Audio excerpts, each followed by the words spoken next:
راهو القاعد يصير السياسه الامنيه هذه احنا قعدنا نتبعوا بالحاله تنعيشوا في الحالات كل يوم احنا. اخي جد عليكم اللي يعملوا في حرب على الارهاب.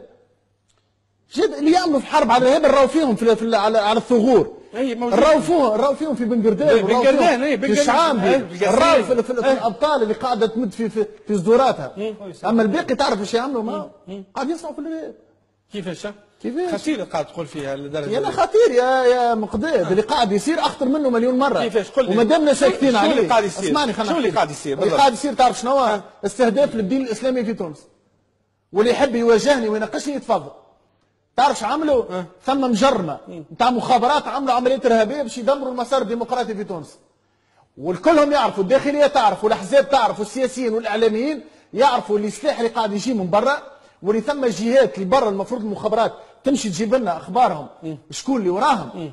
هذوكم يعرفوا مصادرهم، خلينهم هذوكم ودايرين محاكم تفتيش في تونس. الجوامع تتسكر بلا موجب. يا اخي ايش معناها جامع الكومبوز مسكر؟ فسروا لي ايش معناها. اعطيني فسروا لي ايش معناها جامع يتسكر. معناها ينجموا يحطوا عليه امام معناها سامحني خلينا نفهم انا حاجه. قال لك نتاع ارهابي وين؟ اعطيني محضر قال راهو ارهابي عمل جريمته في جامع الكومبوز ولا في جامع القصر ولا الجامع اللي قاعده مسكره.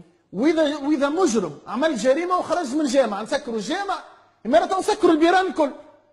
الجرائم اللي قاعده تصير كل يوم اللي وراها الشراب والخمور لا تعد. لا تعد.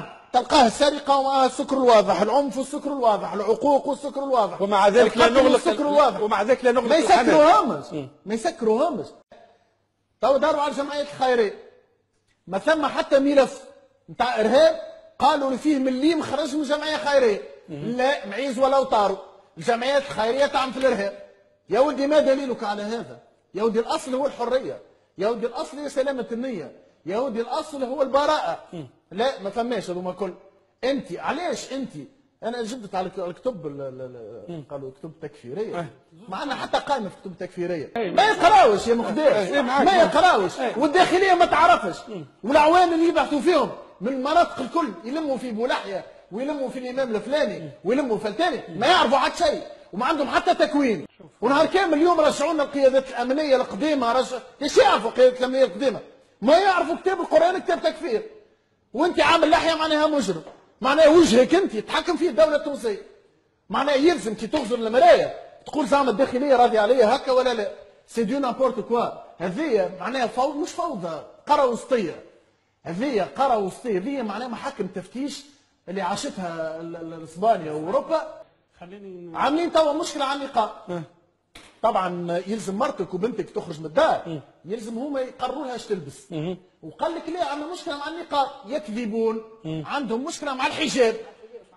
في التونسير مضيفه تمنع باش تطلع في الطياره في الشركه المتخلفه هذه اللي اسمها خطوط تونسيه. نبيه الجلولي. نبيه الجلولي. وقت اللي شركات اكبر شركات الطيران في العالم يلبسوا مضيفتها اللي ما عندوش ملف ارهابي واللي ما عندوش كتب تكفيريه لكن منظره ما يعجبهاش. يا يتعدى يتحط له اس دي سات. شو معناها الحدوديه؟ هذه الفوضى. لا قانون لا حتى شيء. ما تسافرش يا ولدي ايش عندي؟ ما تسافرش. حقك الدستوري في التنقل لا. نقمك لين تنقم انت. معناها سامحني، لم يحاكم بالارهاب ما ثم حتى شيء يعدوه اس دي سات وكاو. واذا ما عملولوش هذه اس دي سات يعملوا له اقامه جبريه في داره. ثم ناس عندها 5 شهور ما خرجتش من دارها. رزق صغار وخبز صغار، اذا ما يجيوش الناس يكرموه بخبزه ما عندوش كيفاش يجيب لهم، وكي يخرج يعملوا له قضيه. يا اخي لما يتظلموا الشباب التونسي بالالاف، الداخليه توا تسوق فيهم معناها مجرمه يعملوا جريمه في الشعامبي مدانه ولا في بنقردان، تقوم تهز نيانه وتهز الاخر ما عندهم يعمل وتجي توقف امام وناس معناها مجازين ومهندسين واطباء وغيره وتهزوا خاطر شكله ما يعجبكش. لما تسكت يا طرف اخر على الشيء هذا راهو جايك، لانه الاستبداد يرفض اي فكر. اللي يتصور روحه توا مثلا في النهضه خلي يمشيوا السلفيين يبادوا ما نتكلمش عليهم، راهو جايك الدور.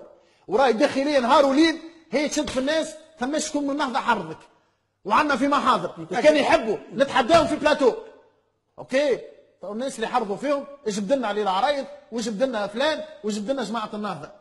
والاعلام اللي عنده 3 سنين وهو يتهم في النهضه قتلين المرحوم شكري بالعيد وابراهيم وغيره، والتو فما حتى دليل على هذا. راهو نهار اللي باش يلفقوا محضر من المحاضر المزوره راهو باش يمشيو جماعه النهضه، واليسار اللي يمجد في الشيء هذايا راهو جاي والدور، والجبهه الشعبيه المتكونه من 11 حزب ولا 12 حزب فيها القوميين واليسار وكذا ساكت على الشيء هذا. راهو الاستبداد عمره ما كان يحب لا القوميه ياتي عليه الدور. انا نشحذ في الهمم، انا نحرك في السواكن. نعم. وانا ما زلت نعتقد وسابقى اعتقد في انه ثم دوله وثم دستور واجب الحمايه وثم قانون لازم لكنها ساحه فزع، لكنها انذار، لكنه تحذير.